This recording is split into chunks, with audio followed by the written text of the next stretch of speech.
I wondered how many of you guys would come pouring in when you saw the pizza thing.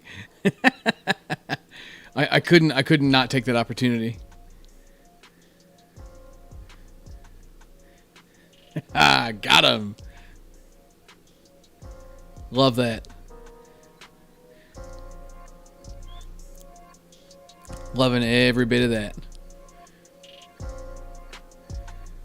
How's everybody doing tonight? Gotta send a couple of messages here. Because I thought we were going to have as a guest tonight, but I haven't heard anything out of him yet. I know he had league. He might be running a little bit late for league.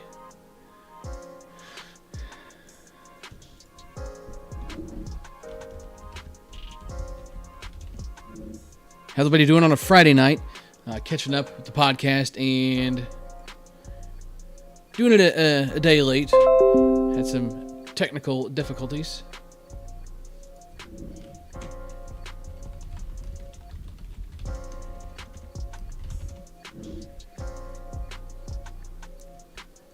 All right.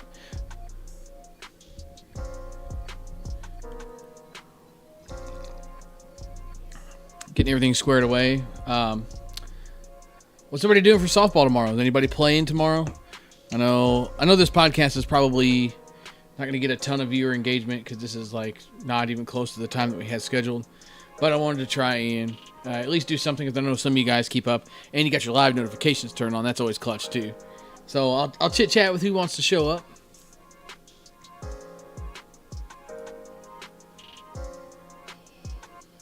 I'll go over here and shut this door real quick. Give me just a second.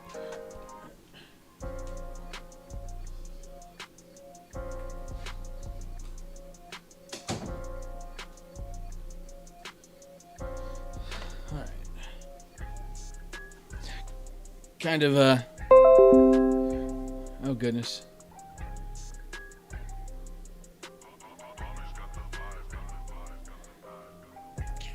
I gotta figure out how to turn this off. So I inadvertently, accidentally downloaded the Messenger app from my computer. It just kind of happened, so I just let it happen. Facebook pushing things on you, you know. And like it keeps going off, and we can't have that. So that video I posted and then deleted, yeah, I was actually going to talk about that. So I was working on some editing stuff, like I just for something different. I don't know, like I wish I had like a decent intro for my videos, and I don't.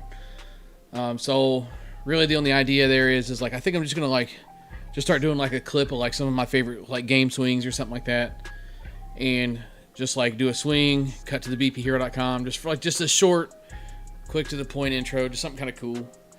At least I think it's cool. So just kind of rolling with that, and I went to screen record that on my computer, and I accidentally hit start streaming instead of start recording. Like here, I'll show you. So, oh god, if I can get this.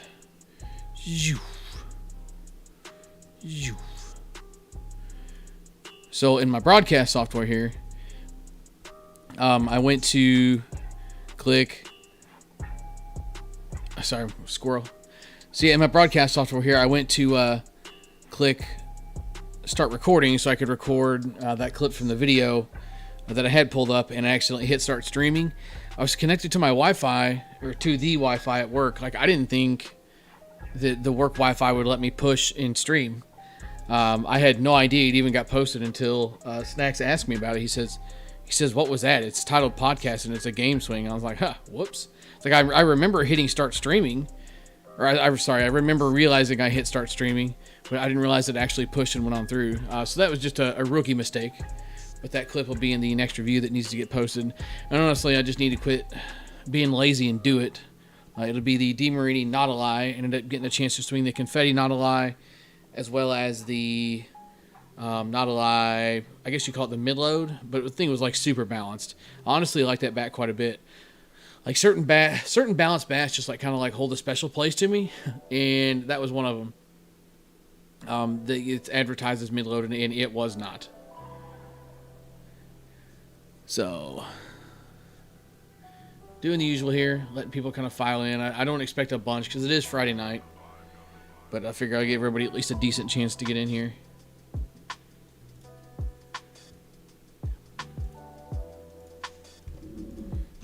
See if maybe I post this on Facebook and get a little more interest.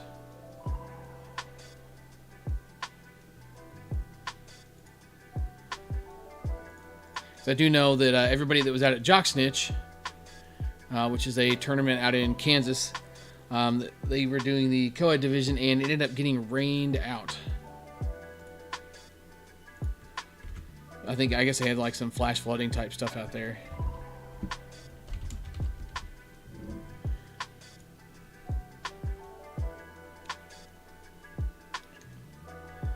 So they ended up getting rained out. They're just going to cancel the co-ed that runs through the night and try and get the women's division in tomorrow, I think, and then get started with the men's Saturday afternoon.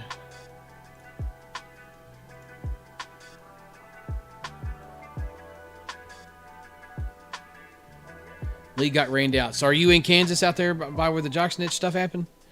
I say stuff happened like it was something terrible. It was just a rain out. No, Troy. No, I didn't. That'll be something to be discussed briefly in the podcast here in a little bit.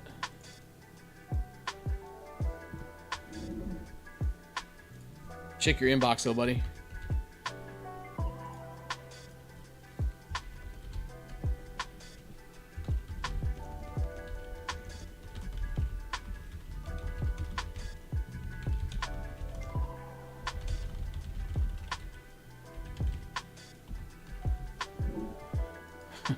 Just because I wanted to say it like that.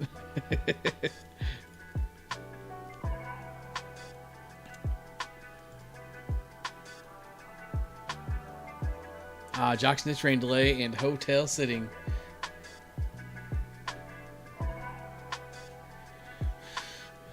Yeah, that sucks, man. Like it would be a bummer to go all that way, especially if you were just playing co-ed. But luckily, I think a lot of people are playing both, so it won't be too bad.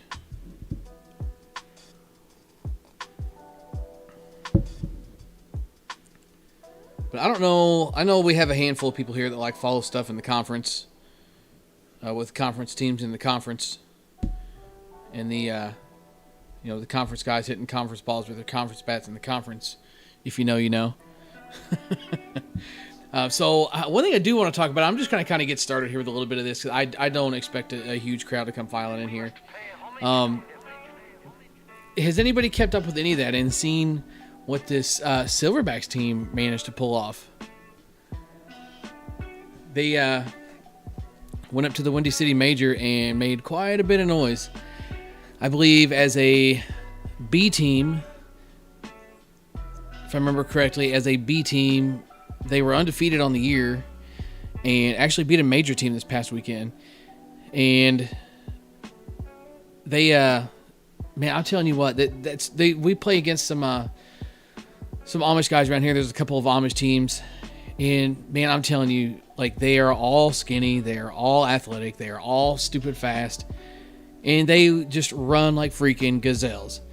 And the crazy thing, you can get together a pretty good team of ball players from an area, play like some D ball, maybe a little bit of C ball, but these guys are like playing B at a very high level, a very, very good B team. And they all live within 20 miles of each other. That's just kind of crazy.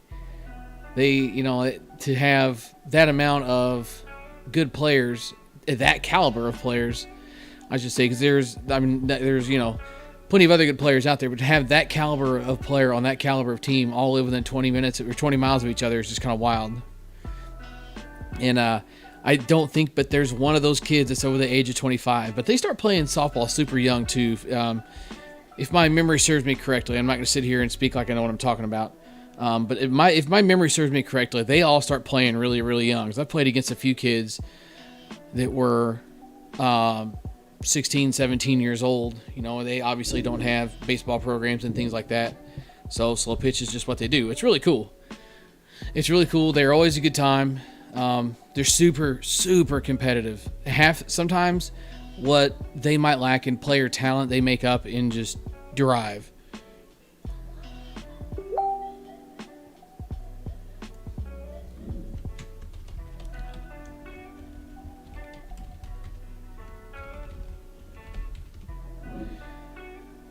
So one other thing before I do bring snacks in, I mean, it's not like it's huge, riveting news. But, sorry, hang on. I can't talk and type, so you gotta give me just a second.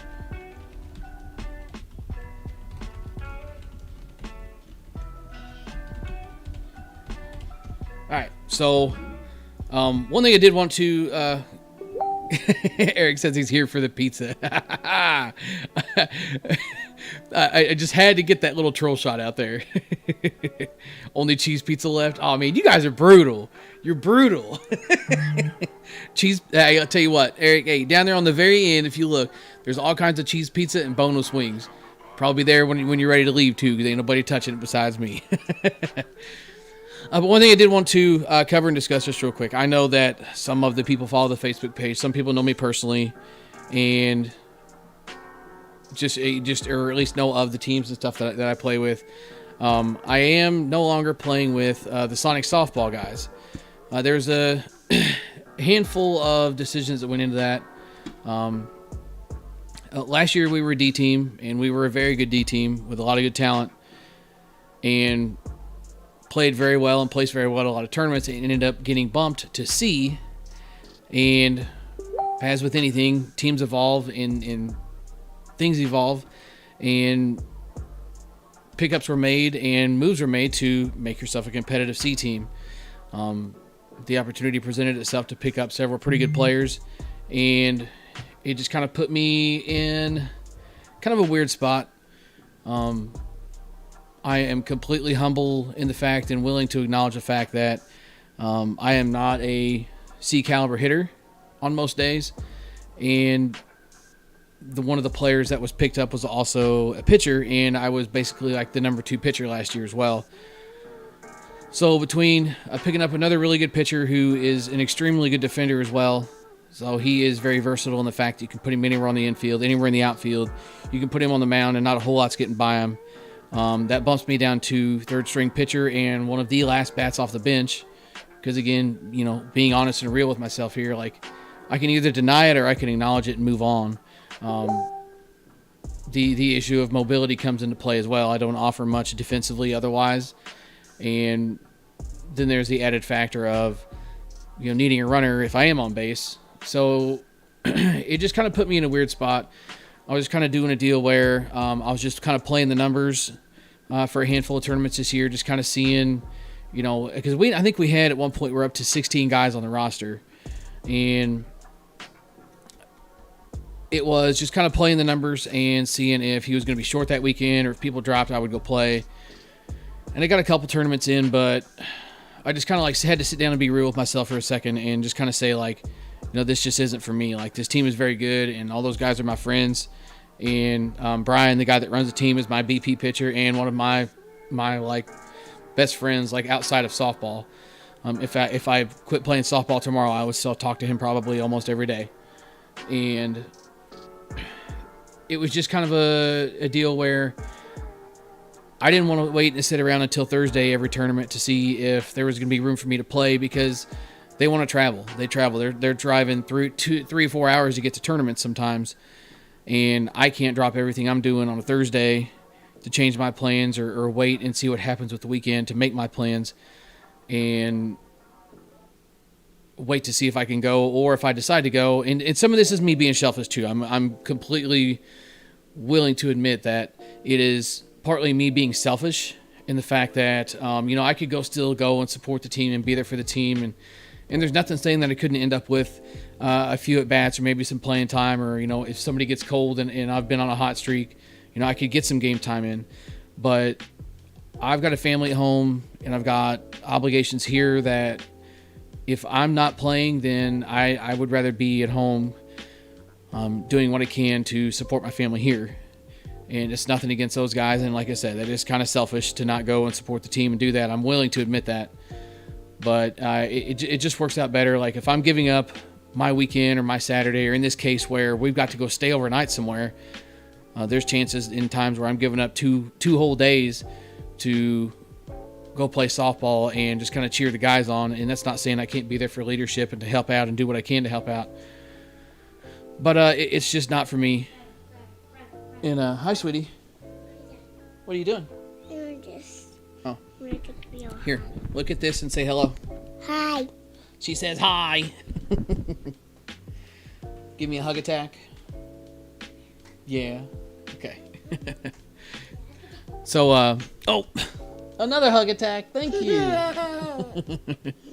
Kitty hug attack. I know. So I just kind of made the decision to move on. I don't know. I'm still going to play some tournament ball. I'm playing tournament ball tomorrow. I figured it would just be easier to move on now instead of, waiting until things got to the point where Brian's needing players, like this jock snitch thing. He was actually needing players, and I had already committed to playing somewhere here, thinking like, I'm no chance I'm needed, because usually the traveling tournaments everybody wants to go to. So I'm thinking like, there's no chance I'm going to be needed to go play, so I'm going to commit to playing here. And then turns out he had like 8 guys, so I could have went and played, but I can't sit around and wait until Thursday to try to figure that out. So I just kind of made the realization and had that moment of like clarity there that was like, all right, so because I've been on the other end of like trying to run a team and being in the shoes of trying to scrounge and find players and things like that. And if you've got guys that are saying they're on your team, they're going to play, and then they don't, or, oh, well, I'm playing somewhere else. Like, that's not really reliable. That's not something that's going to work out well for the team.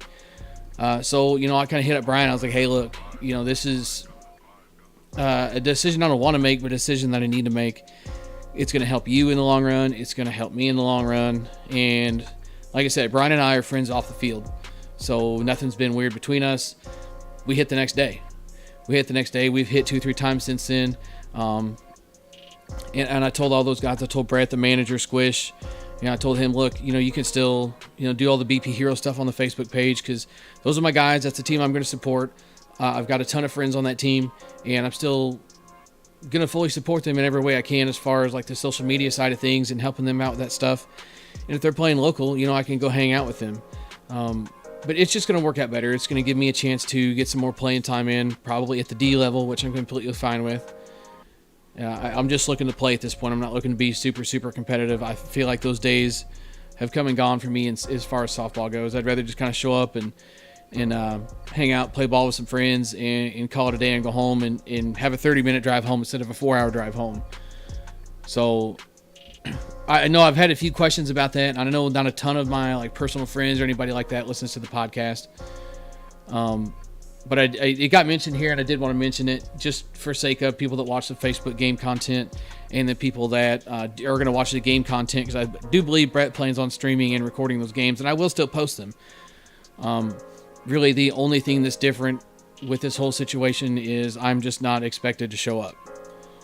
I mean, I wasn't going a ton anyway, outside of the local stuff that he needed players for last minute. So literally the only difference is I'm not on the roster, still doing everything kind of behind the scenes with the media stuff that I can. So it's a bummer. It is hard to walk away from a good team, even being in the situation that I was on a good team.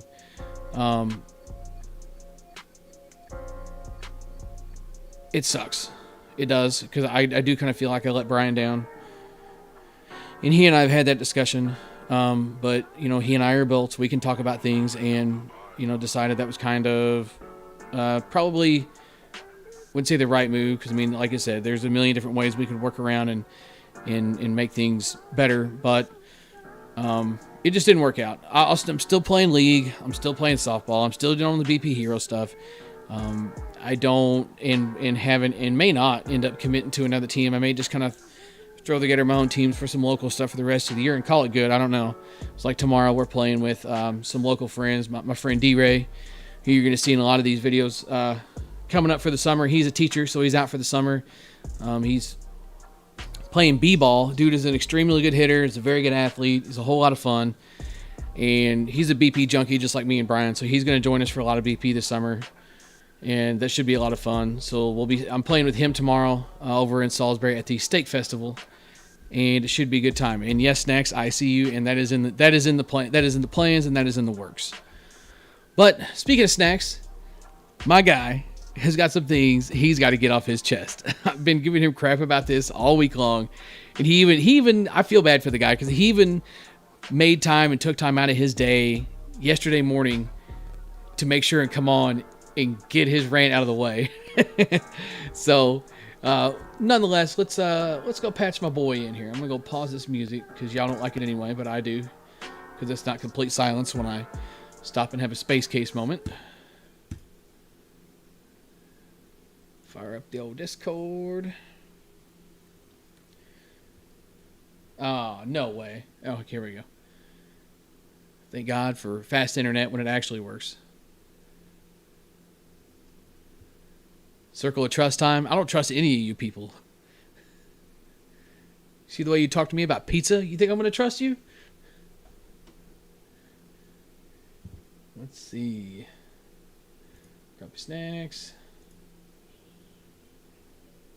Start a voice call.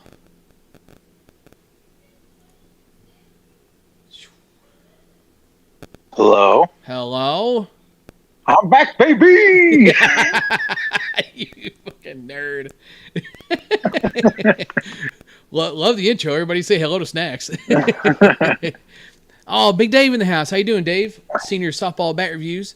Always love checking out his stuff. How you doing tonight, Dave? I know hey, listen, just real quick. I know Dave is real about the emphasis words around here, so we're just gonna give him one. Just fuck. You know, he says sometimes we just got to use our words. So I had to throw that one out there just for him. It's Friday night, so the kid should be in bed anyway, right? Yeah, that's right. And it's kind of fitting that Senior Softball Bat Reviews has joined this podcast, given what I'm about to talk about. Oh,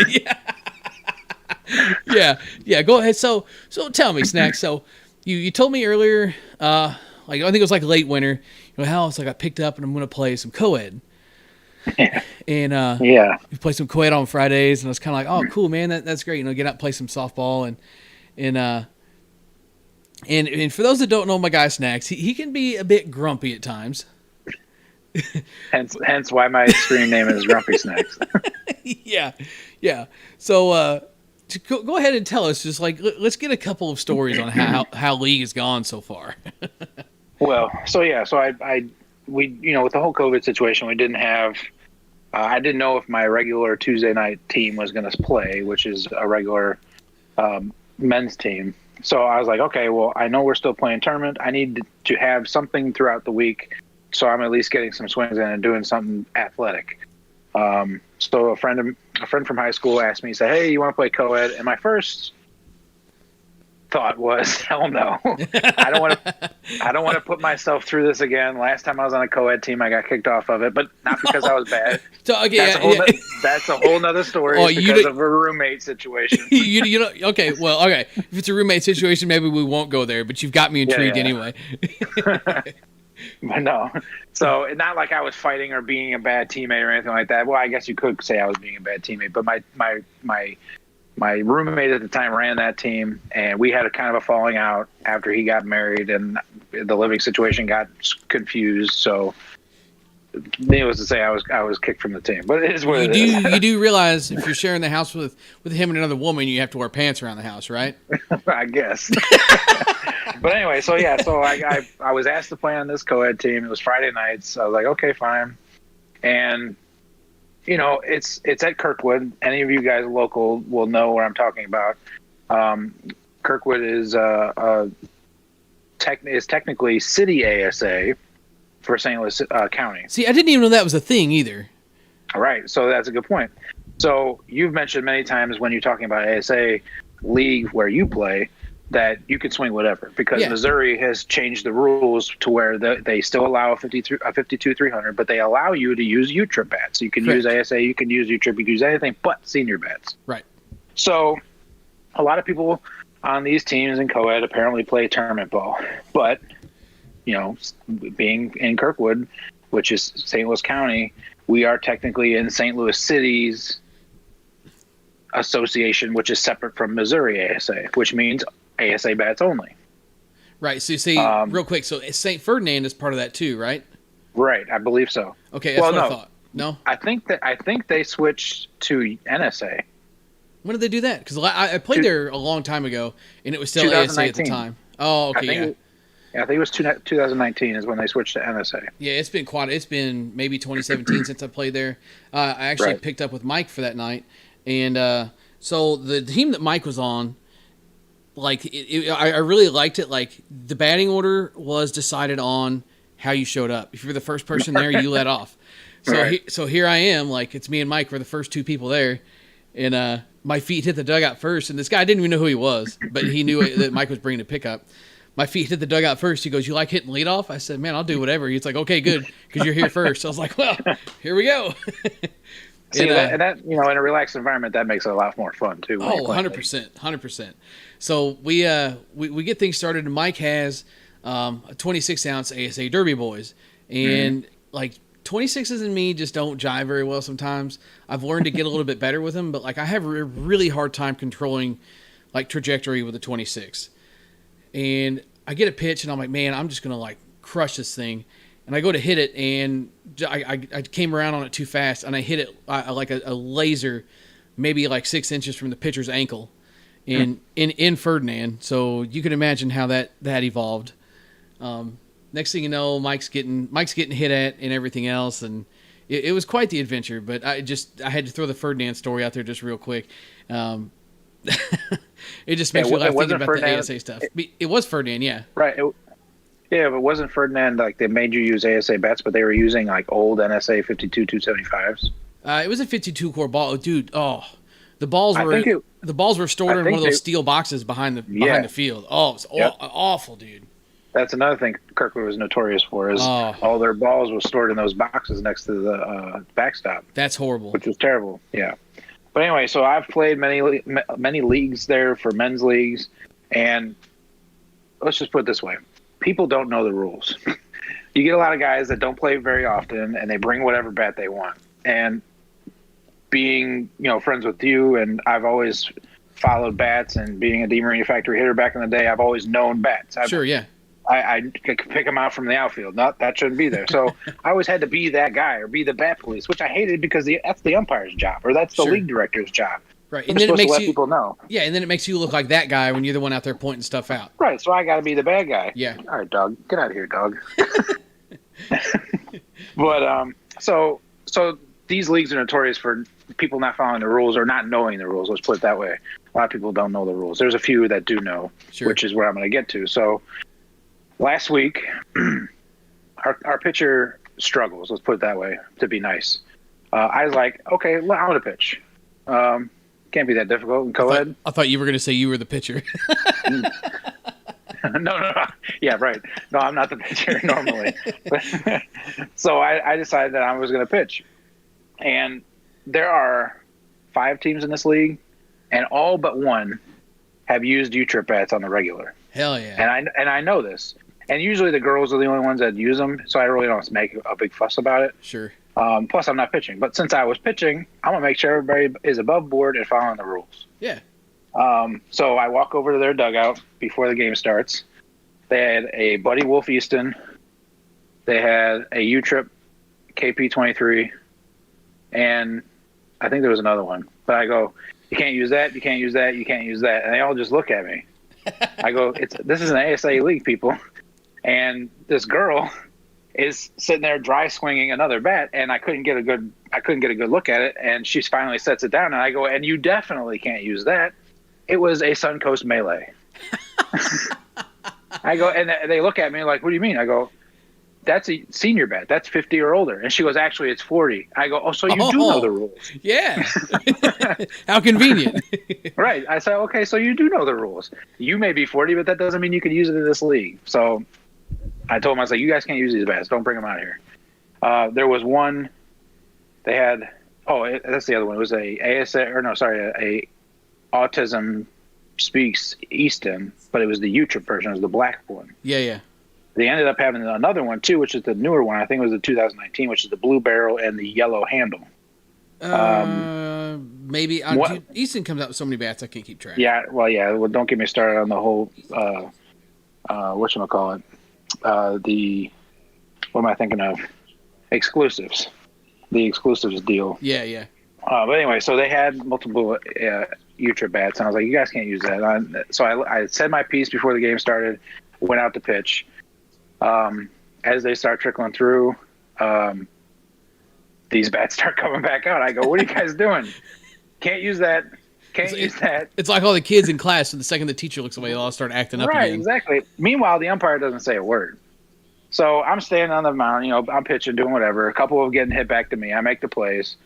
And then, I'm like, I've had enough. The next inning I come out to when they come back out to bat, I was like, the guy stands in the box with the U-Trip Easton. I said, I just stand back I take off my stuff or my foot off the rubber. I said, can't use it. Get an ASA bat. Everybody's just looking at me. And I'm like, check the bat. No one's paying attention. Can't use that bat. Whatever, they go over there. Finally, they put that out. They put it away. But this girl who had the senior bat still comes up with the other autism Easton. And I made a comment to her after she made it, or she grounded out to me. I threw it to first. I said, don't bring that shit back out here. She didn't acknowledge it. I'm saying as I was walking away. Grounded out to you, or is there more to that story? Well, no, I haven't got to that part yet. Oh, okay, sorry. So she did it twice? No, this is a different girl. She didn't actually hit me. I got hit. Anyway. Yeah. Sorry, I'm jumping the gun on you. Sorry. Yeah. As I'm walking towards the dugout, or as I'm walking towards the mound, I was like, don't bring that shit back out here, blah, blah, blah. Which she is the girl that can hit. They have a few good hitters on that team, but she hits backside. So the first one, she hit back at me. I made the play. But I was like, guys, and I walk over to the dugout finally in like the third inning. I was like, guys, I hate to be that guy, but follow the rules. It's not that difficult. We're playing on a short ASA field. And to tell you how short it is, left field is 245. It doubles if you hit it there. My goodness, yeah. Center field, maybe 285, maybe.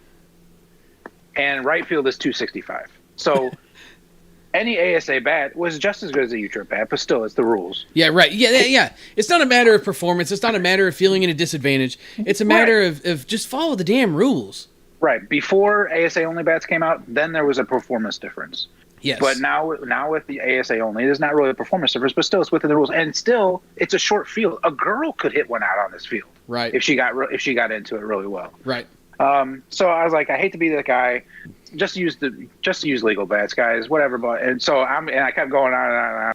I know what I said for word, but as I'm turning around, she says, "Chill out." I just shake my head and walk away because if I said anything else, something else, it would have gotten bad. Yeah. But I was like, come on, man. And then somebody who I know, a friend of a friend, somebody I know knows the rules, shows up and he's just coaching whatever. So I know she was talking to him, which I'll have words for him tomorrow when I see him.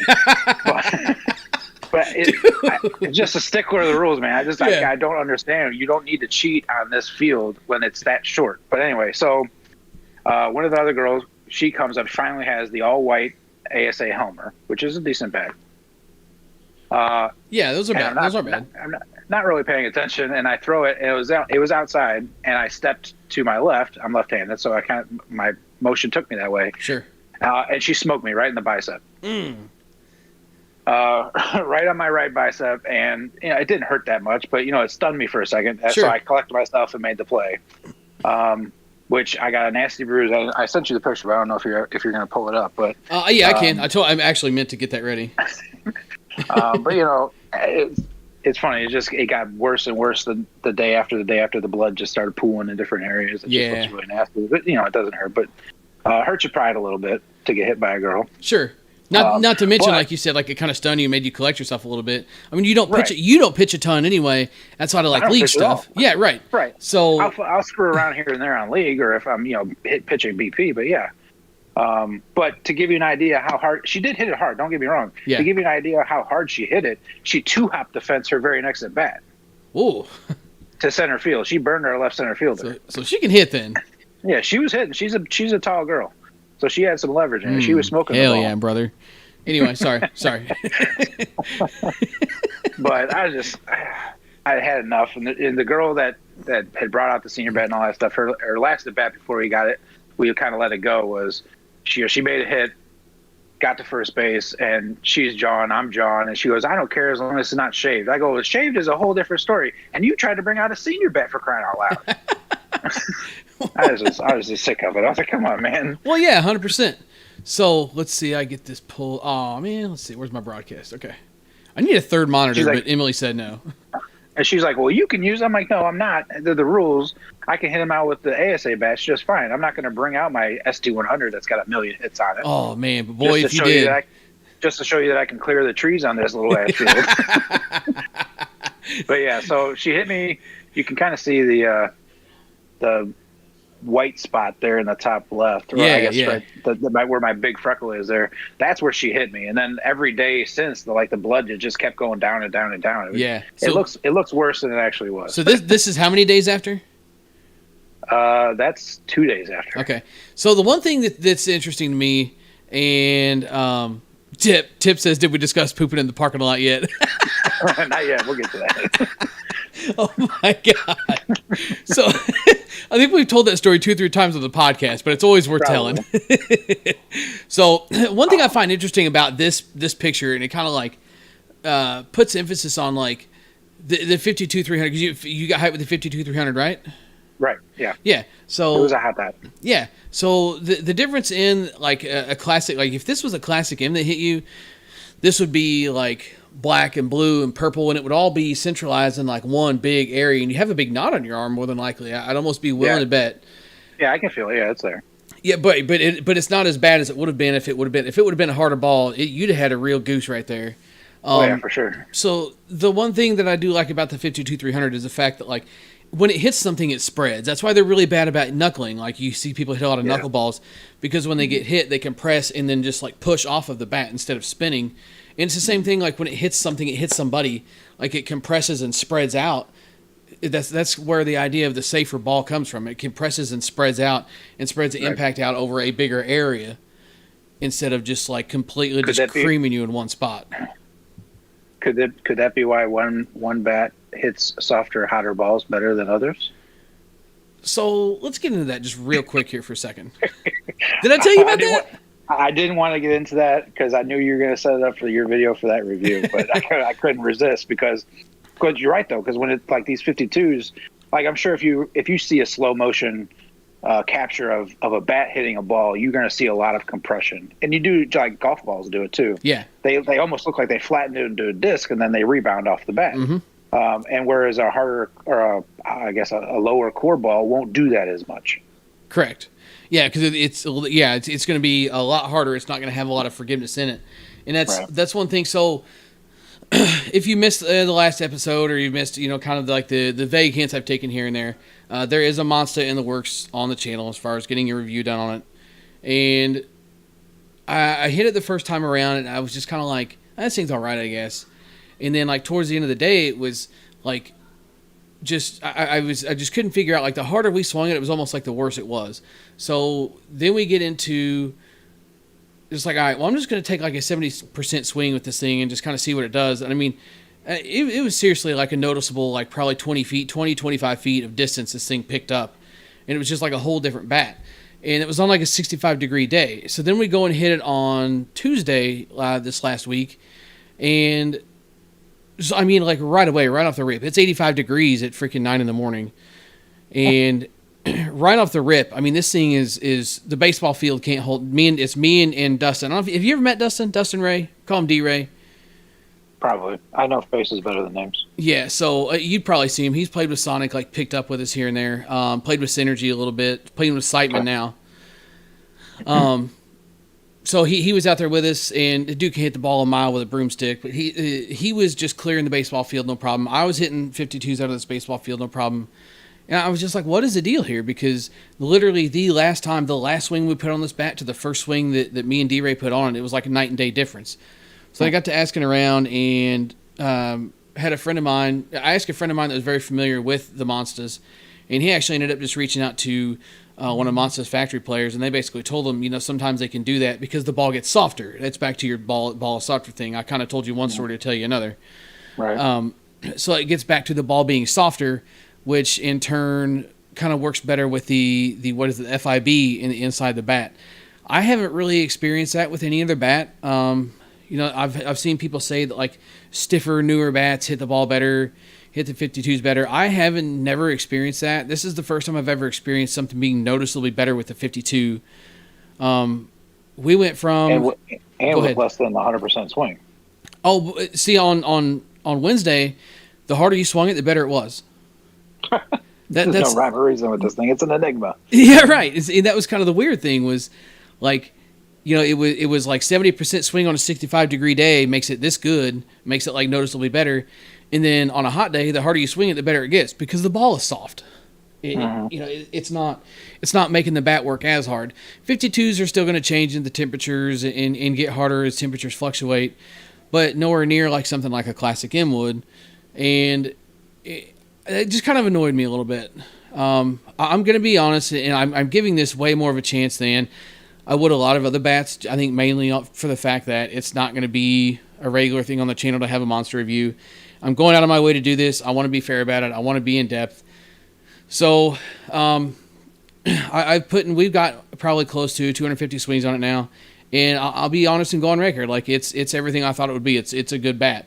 Am I saying it's the hottest ASA bat ever and we should all go buy them for $400? Hell no. But I can see what people hype about them. I'll go on record and say that. Yeah, I'm a known monster hater. Whether I did that to you or not, I don't know. But you and I have always been that way. Yeah, and not, but that's not because I don't want to get into why. But I will say this: the bat, they do perform. Yeah, there's no doubt about it. They 100% perform. Yeah, I will never go on record as saying they don't. Yeah, that's not my gripe with them. No, mine either. And you know, I talked about it in the podcast. I think it was last week or 2 weeks ago. I don't know. When you podcast for 21 weeks in a year, you know, like, I mean, it's kind of crazy. Like, I lose track of what week I talk about stuff. Right. But, yeah, so I don't know. It's interesting. And it has been a nice change of pace, but it's not something I'm going to do all the time. And it's just kind of like, I was like, dang it. Because I go off and order this thing, and then HB releases whatever their monster was, the Banger. Banger Noir. Yeah, so which looks really cool. Yeah, it does. They got 400 of those, and they sold out in like 6 hours. Yeah, for $300 a piece. Yeah, and it was insane. Which means the secondary is going to be insane too. Just like everything else, because you can't get the dang things anywhere. You go on their website and everything is pre-order, pushed back. And I shouldn't say everything because there is some stuff available to get on there. But everything is like pre-order, pushed back, and delayed, and it's like, man, so people end up overpaying because they want to have one. Right. Just go buy something else. Because Eric is asking here, HB Sports, is that the HB Sports monster you got now? It's the Bombardier, however the hell you say it. Yeah, Bombardier. That was a good one. I know Chad had one of those. Chad Pearson had one of those back in the day, I think a couple years ago. And it was gas. I mean, he's strong. He can hit with anything. Oh, right? Yeah, dude is extreme. Speaking of 52s, he probably hit a 52 further than just about anybody I've ever seen hit one, and it was with a U-trip bat. Yeah. Speaking of, he used a U-trip bat in our league on Tuesday nights. I was like, come on, man, you don't need to do this. That shithead. Yeah. Well, he was complaining because his ASA bat, the EST that he had the blue EST. It broke, so it was spiraling around. He's like, I don't have anything. I was like, you can use my EST. He goes, yeah, but it doesn't have a knob cuff, and he was complaining about the grip. God, here we go. One. Right, exactly. But Chad, if you're listening, I love you, man. Right. Last thing I'll say about monsters, they 100% perform, and I have always said I'll never own one, which I will never own one, but I'll use it if someone uses it. Like Ronnie gives me a hard time. He goes, yeah, well, when crunch time comes, he picks it up, which I did on Tuesday, and I flew out with it. So I was like, what the hell? But a lot of the newer stuff, like a lot of the Micans and Worths now, in my opinion, they're just as hot. The ASA DC41 is gas. Yeah, absolutely. Absolutely. It's ridiculous. See, and that's so kind of the next phase I want to go into with the Monster thing is I want to get a current ASA bat from this year, maybe a couple, and put those up against this Monster. Try to get something close to the same specs. I got the 3500 handle, which is considered the stiff handle. I think it's like kind of in the middle. And then one piece, obviously the Bombardiers are one piece with a full ounce load. Dude, it's a fucking sledge. It's so heavy, but I'm telling you, like, just get it moving and it forget about it. and that's what I like in a softball bat. So I will say that. Let's see, just catching up with the chat here real quick. Oh, Jason B says story time with snacks should be a regular thing on here. Yeah, we're gonna call the segment what did you say? What grinds my gears? Yeah, things that grinds my gear. What was it Gabe used to say back in the day? Dear Lord. Yeah, dear God. Yeah, I was thinking about that today. I almost like that was gonna be my intro coming in. Yeah, buddy. What? Hang on, guys. He's doing all the Skittles flavor in an ice maker. Nice. Someone else mentioned the proton bat. Hopefully, someone sends that to you. What story was Snacks telling? Because he's got a lot. He does have a lot. Yeah, let me complain about you for a second. On how some dude pooped outside of his car. No, yeah, we'll get there in a minute. Sorry, Go, can you hear him? Oh, yeah, we can. Even he knows the story. That's awesome. Well, I got to laughing really hard when I saw the meme. So anyway, I can hear you talking some shit about size. Like, I'm gonna pick on you for a minute. Yeah. But someone mentioned if you were going to have the proton bat too. Yeah. So yeah, I see Dave asked that. Charles Darling, I think is his name. Some terrible names, so sorry, but that's right. He sent me a message and reached out to me about sending me some, and I haven't heard anything back. I don't know if he ended up sending them or not. I told him to give me some tracking when he did, and I haven't heard anything back. I guess I could just go check the post office. So I have a PO box. So that I try and have that stuff sent to, because I just don't want to be giving out my address to anybody and everybody. I finally broke down and got a P.O. box. And, I don't go to the post office every day, so I'll just go up there and kind of check on it. And I have had a couple of cases where something came in unexpected, but because I have a few handful of friends that work at the post office anyway, they'll just be like, hey, you've had a package up here for a couple of days. Come get the damn thing. So they haven't said anything yet, but I'll head up there and see what I can figure out. Yeah, I'm intrigued. I mean, watching their team a little bit here, and then they, merge with some other guys, and the bat looks like it performs for a 240.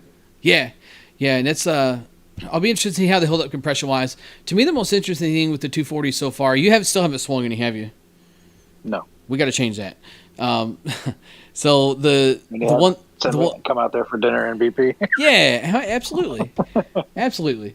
We could. The one thing that I found interesting with the 240s though is like some of them are extremely durable, and then some of them just fail like almost immediately. So we got the Freak 9R, which is the short barrel full ounce Mikan for this year, and between me and D-Ray and Brian, have you seen the big BP bags that I use? The big Army bags. Yeah. Hold like maybe 100, 120 softballs, maybe. Mm-hmm. And it was failing compression after like 100 to 120 swings. Oh, wow. Mixed bag of balls. I mean, nothing like hard, just Pro M's, 44s, and then 52s. And it's on my tester, I have it at failing compression. That kind of sucks. That's kind of been the case with the Mikan and the worst stuff, too, because didn't the Blue Creature kind of fail pretty quickly, and so did the... what's the other? The white KP23. Yeah, so the white KP23 was lumped in there as well. Brian bought one of those, and it's kind of the same deal. We put like 40 swings on it with some 52s, and put like seriously, and I mean literally, like 30 swings on it with Pro M's, and we were like, man, we should probably not hit this if we want it to pass at the major. Yeah. And it's been kind of funny, kind of seeing how this has evolved though, because Brian bought this bat in what we call the name of science. We're just going to beat the absolute brains out of this thing and just kind of see what happens with it. Is it going to break? Is it going to get down into the, below 200? What's it going to do? And it hit like the 245 mark, and then it's been slowly dropping from there. I bet since it's hit like the 245-ish mark, it's dropped maybe like right now I've got on the tester, I've got it at like the high 230s, and it took from 245 to the high 230s, it took 100 swings to get there. After taking 100 swings to get from 265 to 245, it's taken another 100 swings to drop 5 pounds. So that is kind of neat to see that maybe it is somewhat doing its thing, but it's still failing compression. But it's not like all the other Mikans were last year. You put 200 swings on it, and it's testing at 185. Isn't that kind of like the Nautilus, where like they're tested super high, you put a couple hundred swings on it, and then they're like 260, 270 right away? Yeah, so yeah, last year's Nautilus, dude. I mean, you could they were so tight. You could clamp it in the tester and literally hear it like cracking inside the tester. It was like the fibers and everything kind of cracking and breaking loose, and you loosen it and you tighten it back up again, and it's like down in compression, like you're breaking it in as you clamp it with the tester. The Nautilus, they're using the stack composite still, right? Yes. Yeah. Okay. Yeah. Makes sense. Yeah, and it's really good. Those things were incredible last year. They would start, like in the 350s, and like you said, be down into the 260s in 100 swings. Now this year's Nautilus have proven to be pretty durable. I know we've had him on the we talked about him before. Davis Bellardello. He's been on the podcast. I think he's been on the podcast once, and I talked to him here and there a little bit, and just kind of keep up with his YouTube stuff. He said that he's got a couple that have got thousands of swings on them.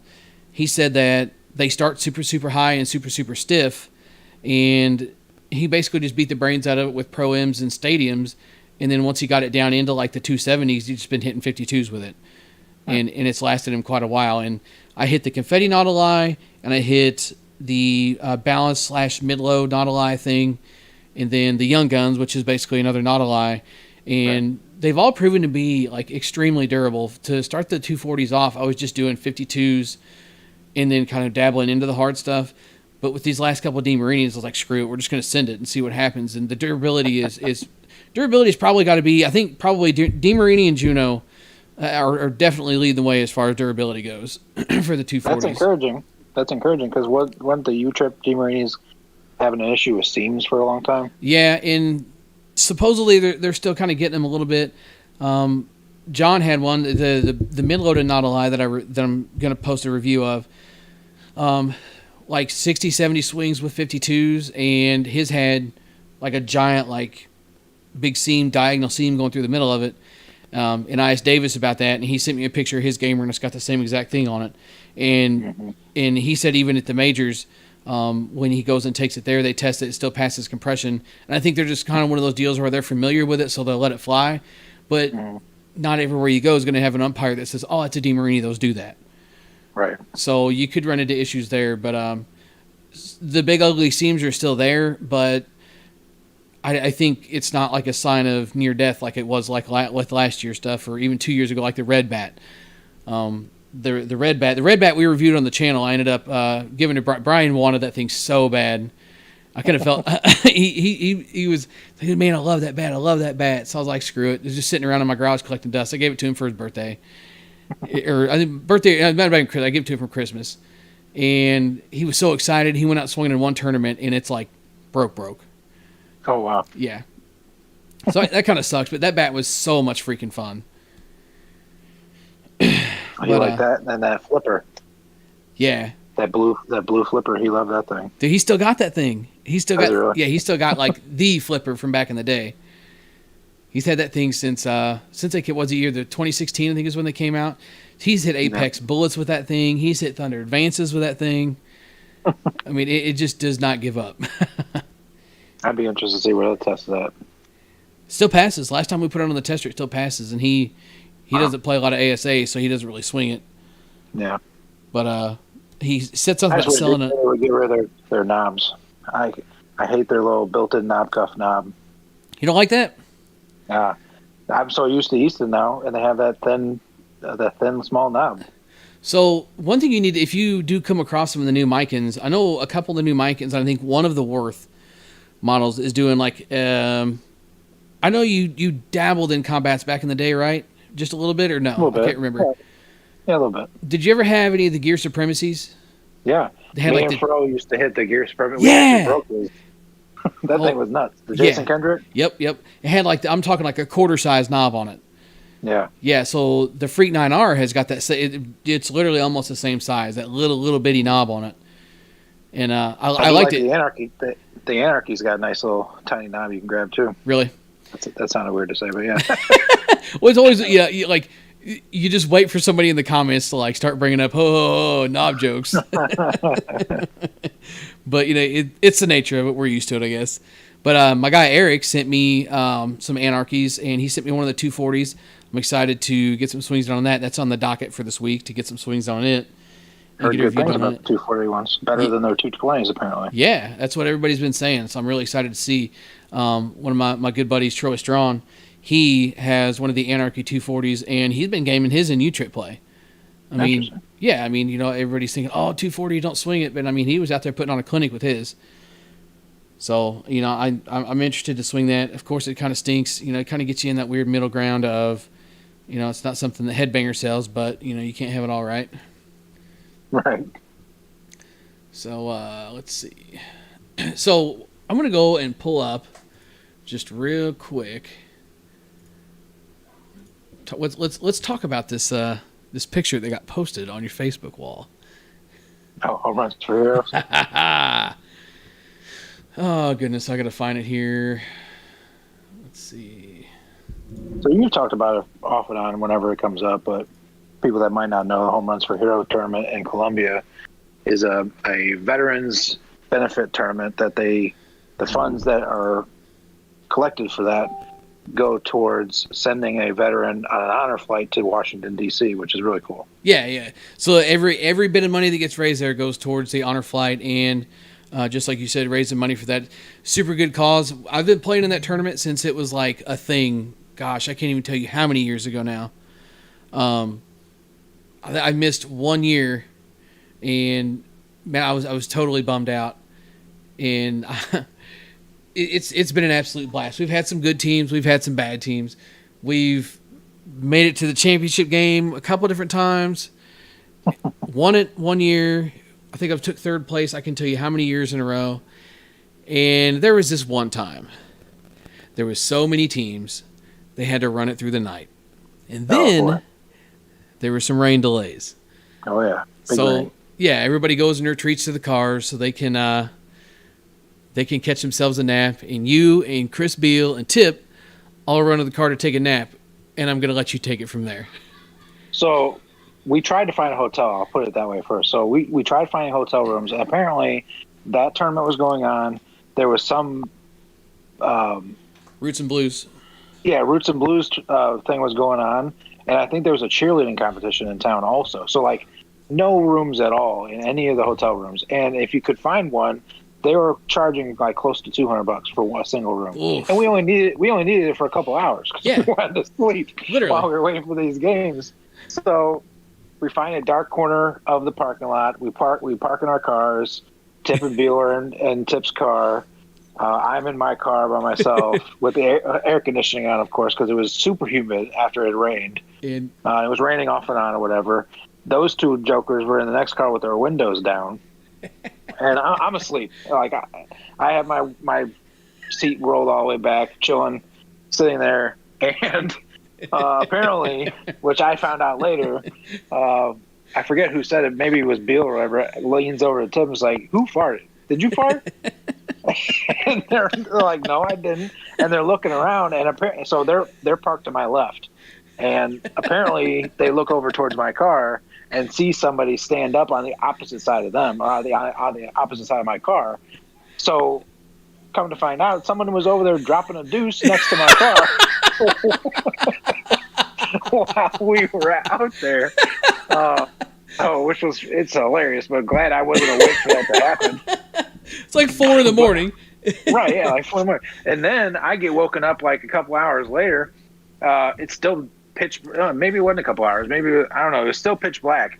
But these guys they must have just got done playing or something or whatever. But they decided that they're going to pull up their cars, get the cornhole set up, and start blasting metal music like 2 cars over from me.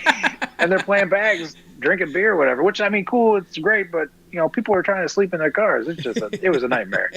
that was a mess. But I saw this meme on Facebook, and I was like, oh, this is for my guy right here. So I immediately went and tagged. I think I posted it and tagged you and Beal and Tip in it. Yeah. And got the chuckling. Like, I probably should have put some kind of, like, looking back, I should have put some kind of backstory with that, because everybody's going to think that, like, one of you three went and shit behind the car or something. Right. Oh, good times. That was so much fun. I saw that meme and just like started uncontrollably giggling. I loved it so much. Yeah, bad for them because they had their windows down and they got it all like smelled all of it. So the real question is like, man, what are you gonna do when it's time to finish up business? You got to do your paperwork. Man, I mean, you're out there in the middle of the parking lot. Yeah, right. That's what I'm saying. Like, you see somebody walk around with it. Yeah, no wipes, stood up, cheeks collapsed. Yeah, it's a messy situation. I mean, like, you see somebody walking around itching their butt, man, you that's your culprit. Oh man, No doubt about it. Shit happens, man. You gotta go. You gotta go. Yeah, right. I guess. God dang.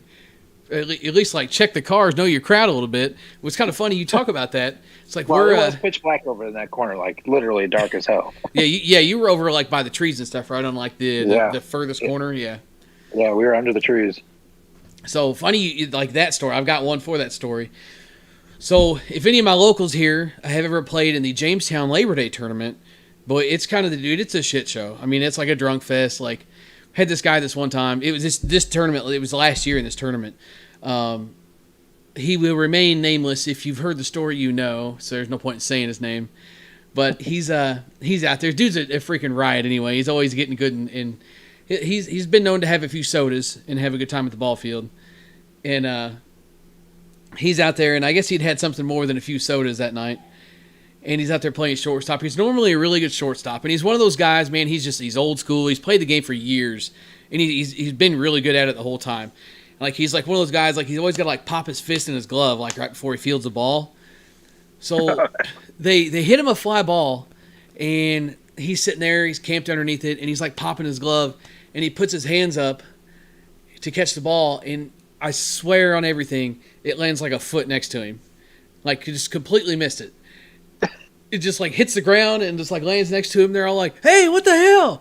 And like he catches it, and like he took something out of his glove and like threw it back to the pitcher and just like stood there. They're like, "Dude, the ball's on the ground next to you." Turns out he says, "Yeah, I might have had some shrooms before the game." Oh my god. But that was the same tournament. We had like a 3-hour break, and Jamestown is like 2 weeks from everything in old brother where art thou terms. Like it's probably a good 30 minutes back to any kind of civilization at all that might have like grocery stores, convenience stores, that kind of thing. So you're really left with no choice but to hang out. With COVID being the way it was, like I wasn't trying to go like buddy up in a whole big group of people and do all that. So we're just kind of chilling in the car, and it's me and Gabe and Emily, and we're all sitting there. And we see these people come up, and they come up to the car next to us, and you can hear them over there talking. It's this chick. She's like drunk. Like her voice is like, bah! She's so drunk. You know what I'm talking about. She's like all loud and obnoxious. Jeez. And like we weren't trying to sleep or nothing. We were just sitting there chilling, and Emily goes to get out of the car to do something, and she sees this chick. I mean, she just like popped a squat in between the two cars. Our car was sitting there running. And she's like pops a squat in between the cars. She's sitting there peeing. Emily opens the door, and that chick just goes, "Don't look, I'm pissing." Gotta go, you gotta go. It's like, dude, there is no way this is happening right now. When nature calls. So I was like, man, what do I do? What do I do? So I like put the car in reverse for a second, like lit the backup lights up, and then put it back in park real quick. That's scary. Yeah, just to be that guy. It's like, man, you think people would like to like check some cars or maybe like have a look, or maybe some people just don't care. I don't know. What if I'm in that situation?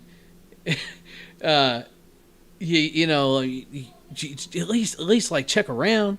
Dang, I think anyway. It's like Eric's son here says in the chat. He said one time one of his guys had to go. He said no toilet paper in the bathroom, so he set score sheets out of the book to use. Run the risk of paper cut right there. Well, hey, you got to do your paperwork before you leave, though. Hey, line driving the book. What is this? Those are all line drive. What is this? That was a big inning. He was on a scoring streak. If you know what I mean. Oh man, that's too much. That's too much. So, real quick, I was going to let you off the hook with this one, but I don't think I'm going to. Oh, you're going to talk about what I think you're going to talk about. So, we've got 18 people here still in the chat. And as I'm scrolling up, looking for your picture, I find our conversation. And here's the question. About Tebow? Yeah. Okay. Which one you want first?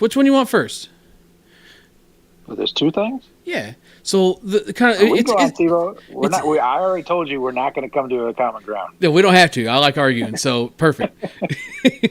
So, question 1 is Tebow playing tight end a publicity stunt to the equivalent of Michael Jordan playing baseball? I kind of think it is.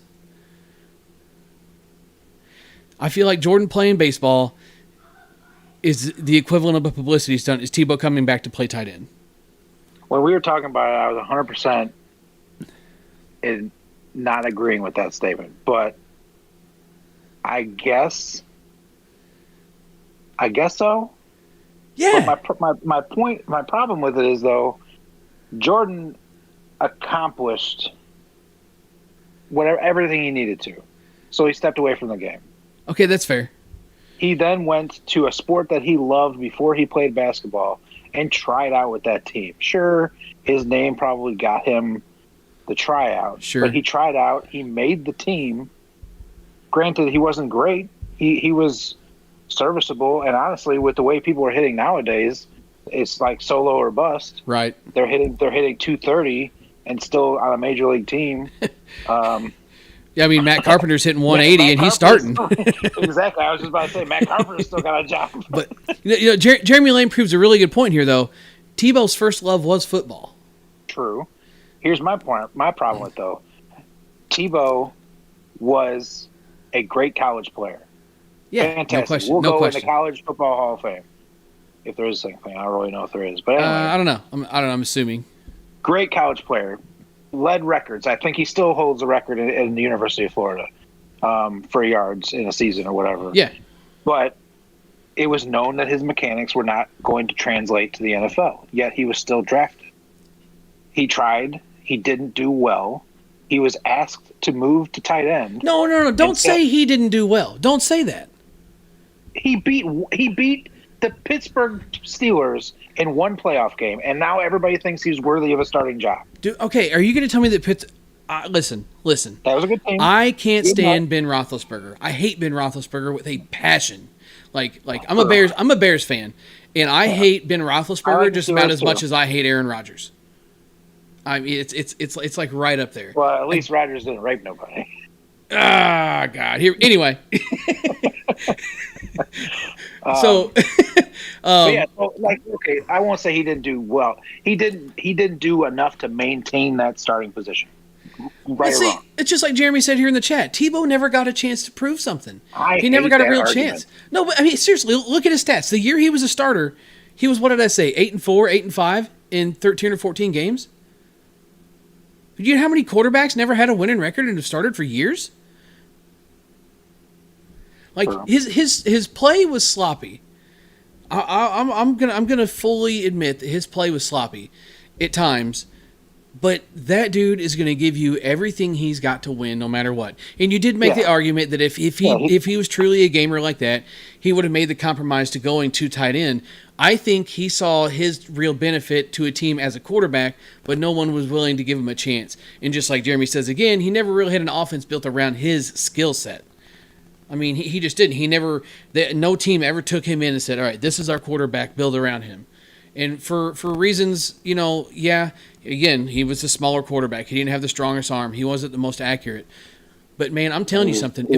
He was a fullback in a quarterback position. Yeah, 100%. And if the game was on the line, shouldn't say I want the ball in his hands, but it would be interesting. I wouldn't look away if the ball was in his hands.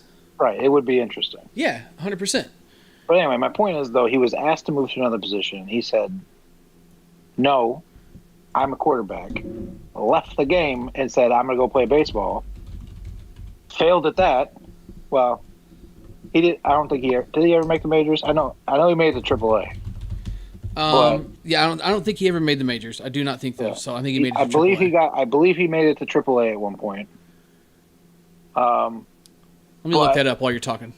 Now that his college coach is in the NFL, he's using that to his advantage to get a tryout, which I guess, I have a problem with that because he could have done it any other time, but he's waiting till now. And then again, he still has to make the team, so he is still trying. But he is not going to play over any tight end in the NFL, in my opinion. But you don't know that. You don't know that. Have you seen him play? No. Okay. You asked me that when I made this statement the first time. I can't think of a tight end that I would pick Tebow for over. Until I see him play, I can't establish anything. I'm going to at least Go ahead. Are you going to pick... Okay, well, let's not pick Gronk or Travis Kelce or Darren Waller. Yeah. He's not their level, but no. Or Kittle, but there are other tight ends in the league, even backups, that I would pick over him. I can't. Okay, I'm not going to make the argument that he won't be a top tier. He will not be a top tier tight end. I'm completely willing to admit that. But what I am saying is I feel like he will be a very serviceable tight end. And I feel like he's going to be one of those guys that is just absolutely dangerous in the flats if you can get him on some kind of hook route. You get him out somewhere and get the ball in his hands. I mean, he ain't going to go down without a fight. He's not going to be, the tight end that just kind of rolls over like dude, I'm telling you what, like, I followed football for years, and watching Antonio Gates his last couple of years was just brutal. I mean, that guy just kind of rumbles out there, and they hit him in the chest with the ball, and he just kind of falls over. I mean, yeah, dude's been playing the game for a long time at a high level, True. So you can't take that away from him. But Tebow, I think what Jeremy said here is something to point out. I don't think he'll be a traditional tight end. No, he won't be. But I don't think he'll be a gimmicky. I don't think gimmick guy. So would you consider what's his bet in New Orleans? Taysom Hill. Taysom Hill. Would you consider Taysom Hill a gimmick guy? I mean, he's a serviceable tight end or a serviceable QB that can do other things. He's like what Cordell Stewart was. Yeah, Cordell Stewart was a bad man. Oh, so good, and I hated it when he came to the Bears because it was way at the end of his career. yeah. But no, I think Tebow has a shot to make the team, but it's not going to be in a traditional sense. I just have a problem with how it all came about. It seems like he's getting it in because of his coach, and it's not performance based. Okay, so that's fair. I'll give you that. Because he probably didn't advertise and say, "Hey, I'm looking to play tight end. Who needs a tight end?" He probably just stumbled into a team somewhere. I'll be fair with that as well. Just only one door opened, and that's the door he went through. I mean, did he check any of the other doors, or did he go knock on that door because he knew who was behind it? I would be willing to bet money that the only way he is in the NFL now, or is trying to get in the NFL now, is because of Coach Urban. Yeah, I agree with that. Just real quick here. So Tebow played 77 games at baseball's highest major league level in 2019, batting 163 with 4 home runs. He finishes his career with a 223 average over 287 games. So he never made the majors, had a decent stint in the minors. Sounds like once he got to AAA, which is kind of the end for him. But it would be hard after not playing baseball since high school to just pick it up and play again. And True. The speed of the game is different than everything else. Jordan did the same thing too. Yeah. And kind of one thing, who was it? Jason says, and I never really thought about this until he mentioned it, was Jordan forced to take time off from basketball because of his gambling? So that is the rumor. See, I didn't catch that, I guess. So that was the rumor for a while, that whoever the commissioner was at the time said, look, this is what's going to be coming, or somebody gave him a heads up. This is what's going to be coming if you don't step down, or if you step out of the league or whatever. Or someone gave him the rumor is that someone gave him a kind of a heads up that he could be penalized. So he stepped away and retired, quote unquote, Stern. Yeah. Quote unquote retired for a year or two because he was trying to avoid that. And I guess his return was because they didn't have enough for that. I don't know. That's always been the rumor I've heard. Yeah, and I never really considered that until he said it just now. It's kind of like, damn, like now that's got me wondering. It's like that was never really. I'll tell myself I was so enthralled in the Jordan documentary, but I did not finish it. Well, I mean that was never brought up. That was never. Yeah, it is. It was 100% good. I'm very bad about like not following through and finishing a TV series because I watch way too much YouTube. And I took it personal. Oh. It's so you need to finish it. It's so good. I'll have to check that out. But I'm trying to see what Jordan's stats were. in baseball. So just backtracking here back to the Tebow thing again, because I'm really liking where Jeremy's going with this Tebow thing. He's a poor man's version of Taysom Hill. I 100% agree. I don't even poor man's, but dead man's version. If there could be anything less than poor, I don't know. I'm telling you what, man, I don't think he makes the team. Listen, so kind of what brought this whole thing up. I told Snacks that if Tebow if Tebow makes the league as a tight end, he will be the first NFL Tebow jersey. Tebow did better than Jordan. Tebow did better than Jordan in baseball. So Tebow's jersey will be the first NFL jersey I ever buy. I'm a Tebow guy, man. Like, you say gross all you want. I don't care. Shut up. To me, he's one of those guys. He is just a gamer. He's going to give you everything he's got all the time. He is going to leave it on the field. You're never going to look back and say, man, you remember that one play that Tim Tebow took off? No, you're going to say, you remember every time Tebow touched the ball and he kicked and clawed and scratched for every yard he got? In college. He did in the NFL. College. Hey, Jason says it again. He did make the Broncos games fun to watch, especially in the fourth quarter. True. Because how many of those games, I need to look that up. That's a stat to look up. How many of those games were comebacks? Because there was a lot of comebacks in there too. Yeah, quite a few comebacks. Yeah, Adam's right. The Jordan documentary makes you dislike LeBron even more. I 100% agree. We should get Brian on here. We'll have an argument about LeBron. That man loves LeBron. Oh, Trash. yeah. It's just funny. Adam called him LeBron. LeBron. I didn't even pick that up. That's awesome.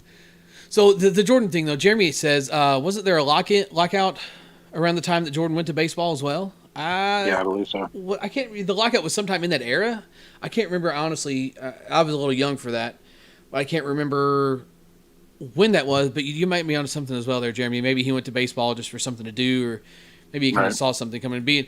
I'm sure Jordan, being who he was, probably had a little bit of insight on like, hey, the shit's getting ready to hit the fan. And it was guys. also because his dad had just recently passed away, and that was one of him and his father loved playing baseball when he was a kid. So he wanted to explore that at the highest level if he could. Yeah, and which that documentary does talk about.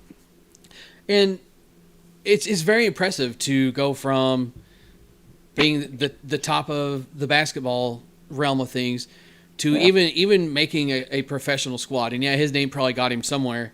But I mean, he was somewhat earning his playing time. It's not like he was just the worst player out there and they were just letting him play because he was Michael Jordan.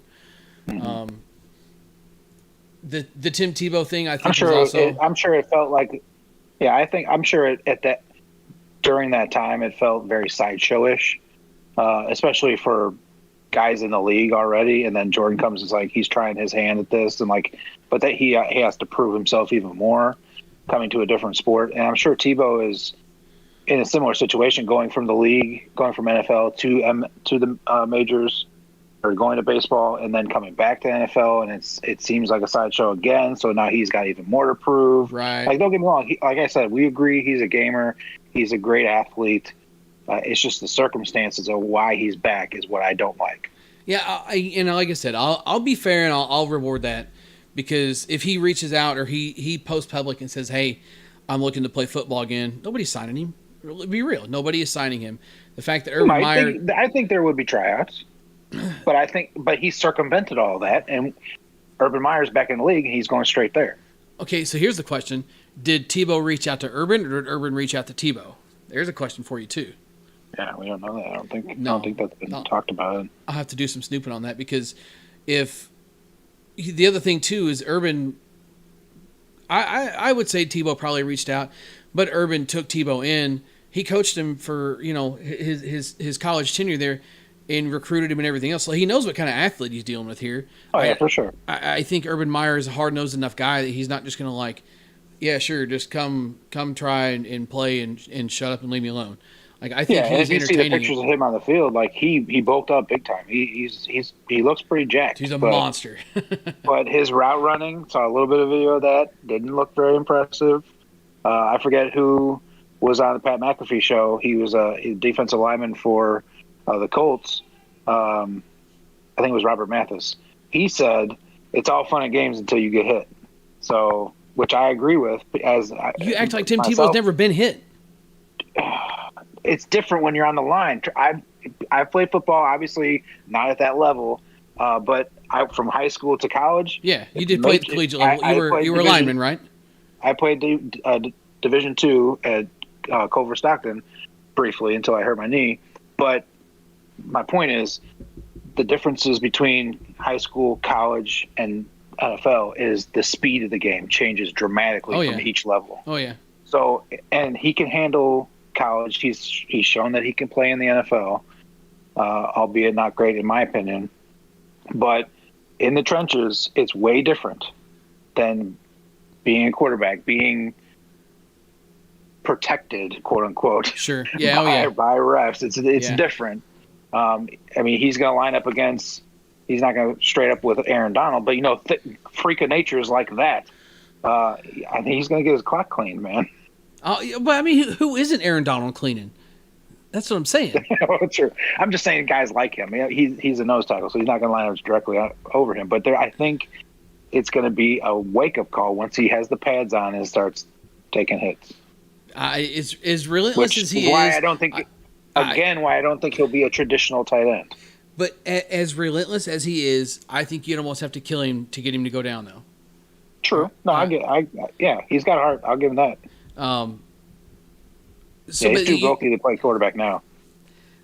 Oh yeah, it was too bulky to play. What Adam's talking about. Yeah, and he showed he can catch. I mean, this was a couple weeks ago, but the 2 catches there, he caught 2 touchdowns, quote unquote touchdowns in practice. With no pads on it, But I mean, like, have you had a pair of NFL receiver gloves on though? Just real quick. I mean, yeah, they're like stick 'em. God, I always like to quote the John Madden quote from Madden the game. What they say? They used to stick 'em. Now they got them gloves. No, they used to have stick 'em on your hands. Now they got them gloves. I like that. I like that.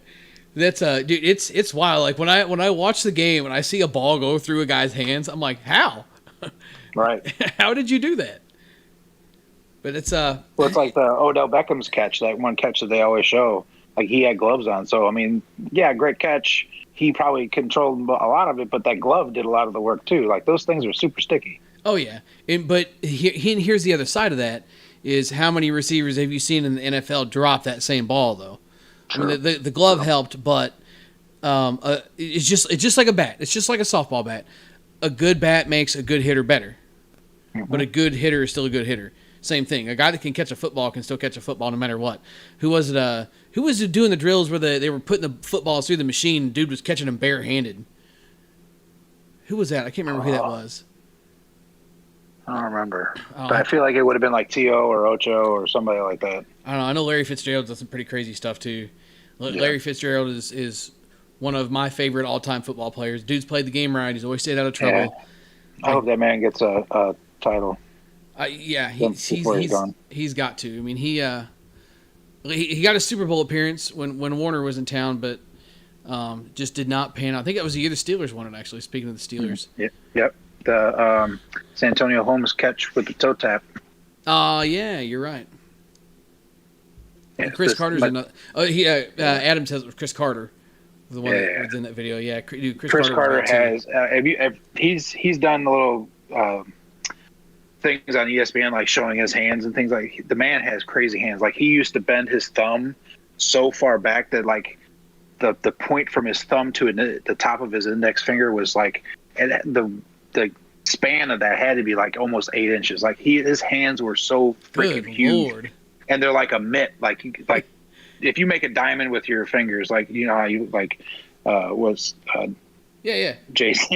throw the diamond up thing or the diamond Dallas Page. Right. Yeah, like his hands, like the way his thumb, like it almost looks like it dislocates how wide it gets. It's insane. Like his hands were nuts. Damn. I believe that though. It's crazy. Like, like the elite athletes and just some of the like oddities and anomalies that their bodies are and the things that they can do with their bodies is just absolutely insane to me. It's always been super fascinating. Yeah. And that just falls right in line with a lot of that stuff. It's wild. But we're an hour and a half into this thing. I got to go help wife get some stuff done around here. Go eat that cheese pizza. Yeah, I got to. I'm curious to know, like, is this podcast going to get a whole bunch more views than they normally do because I said free pizza? I like that. It was good. But yeah, I got to keep these guys on their toes anyway. Maybe I'll come up with something different for next week. We almost had pizza tonight, but we said we had Freddy's steak burgers. I don't know if you ever had that. Yeah, I have. I like Freddy's. Freddy's is good. It's very much like Steak and Shake. So listen, Freddy's or Steak and Shake? Now that I've had Freddy's for the second time, I would say Freddy's. For real? Yeah, Freddy's is better than Steak and Shake. Oh man. So listen, next time you get on Facebook, you're probably gonna have one less friend. You can't be serious. I didn't want it. I didn't want it to be this way, but Freddy's fry sauce. That stuff's delicious. I Okay. put that on top of my burger. I just done drenched it. Yeah, I will say their sauce is really good. Now here's And one their for cheese you. curds. Have you had their cheese curds? Yes, I have. Their cheese curds are good. So here's one though. Rallies, not Rallies. What the hell am I talking about? Ooh, Rallies. Boy, No. I haven't had that. Their fries are amazing. It's not what I meant to say. God dang it, the chicken tender place. Oh, Help me out. Cane's. Cane's, yeah. So Overrated. Cane's. Oh, I'm gonna add you so I can delete you again. Okay, so no, look. I know what your question is going to be. Cane's or Zaxby's? No, Cane's sauce or Freddy's sauce. Oh, ooh. Well, Cane's has got a bunch of different sauces, don't they? Well, I think they're like the No, Cane's Zaxby's signature does. sauce. Yeah, I don't know about Zaxby's. Yeah, Zaxby's has a bunch of different sauces.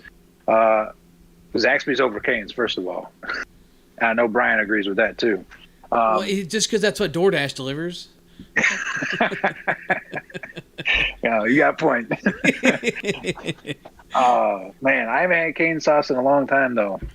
So I can't really compare it. But the fry sauce at Freddy's is really damn good. See, I think the kicker between, like comparing all the sauces, you got Cane's sauce, you got Freddy's, you got Chick-fil-A sauce. Yeah. But Chick-fil-A sauce just about comes in last place between those three. Really? Yeah, Chick-fil-A sauce is good, though. The Chick-fil-A sauce is very good. And for those that don't know, they actually sell it in a retail bottle now, by the way. Yeah, they do, yeah. Hey, and hear me out. Try some of that on some pizza rolls sometimes. I'm not even a pizza roll guy, and I'm very disappointed in the fact that I have come to terms with eating pizza rolls on somewhat the regular because we have Do an they air make fryer. just cheese pizza rolls? God, you ass. God. Pretty sure they come with standard pepperoni, but I mean, you can get different ones. I didn't know Combo. they They come in combo. God, this guy. That reminds me though, Freddy's fry sauce. Now I'm thinking about different burger places. Reminds me a lot of In-N-Out sauce. I never had In-N-Out. Oh man, that's delicious. That's a West Coast thing, right? Yeah. So I never had In-N-Out. I have been west of Kansas City like twice in my life. Man, you gotta get out there. Road trip, man. What's out there for me that I don't have here, other than an In-N-Out? Go take the family to the Grand Canyon or something. That would be kind of dope. It would be dope. Maybe. Oh man, Freezer Burn said he had In-N-Out last night. I'm jealous. You said I'm jealous. Animal style or no? What's animal style? Animal style is where they put the sauce all over it. Oh, on the burger. Yeah, the burger and the fries.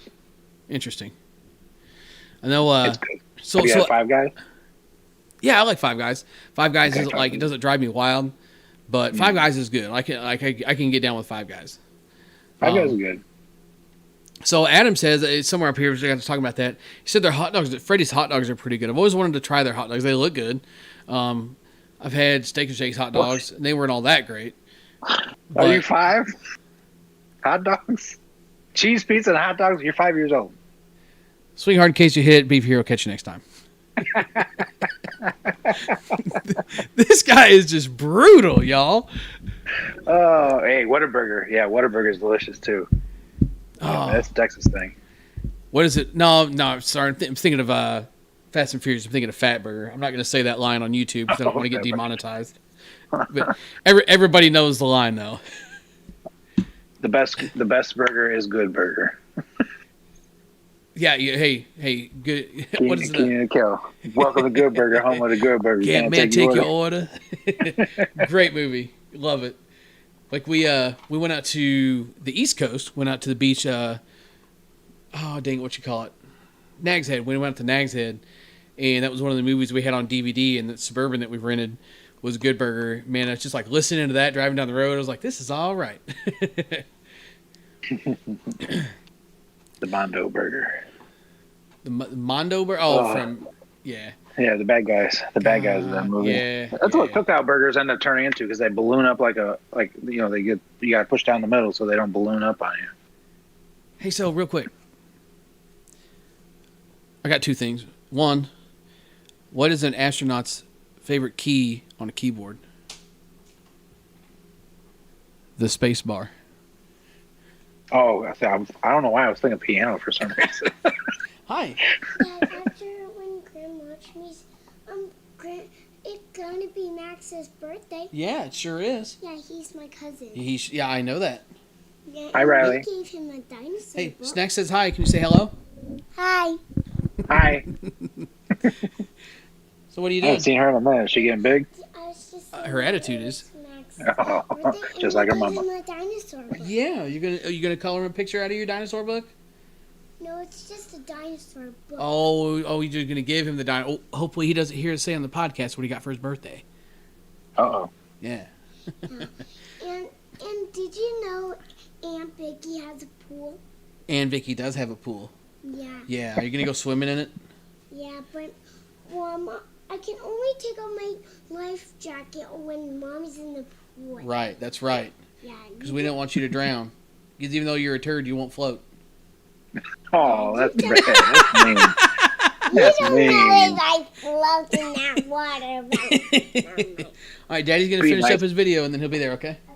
Be nice to the baby. I thought I was. For what she puts me through, I feel like I'm allowed to say things like that sometimes. That's funny. It's like I asked Emily one night. I said, do you ever feel like it's like she gets in these things where she just like will not stop talking? Like she was in the backseat of the car one time, just literally, and I'm not kidding you, just transitioning from one thing to the next, just like constantly talking. Like I struggle to talk by myself for an hour on the podcast sometimes. Dude, she could do at least 4 or 5 hours. Impressive. That's all kids, isn't it? Oh, dude, she's like an exception. So she's in the back of the car one time. We're on our way home from Columbia, and she has not stopped talking, and we're almost to Moberly. And like I noticed, like her words were starting to like slur, and I was like, "What the hell's going on back there?" And I look back, and she's like completely hunched over, like chin on her chest, asleep, talking in her sleep. Like she even talks in her sleep. That's hilarious. Oh, dude.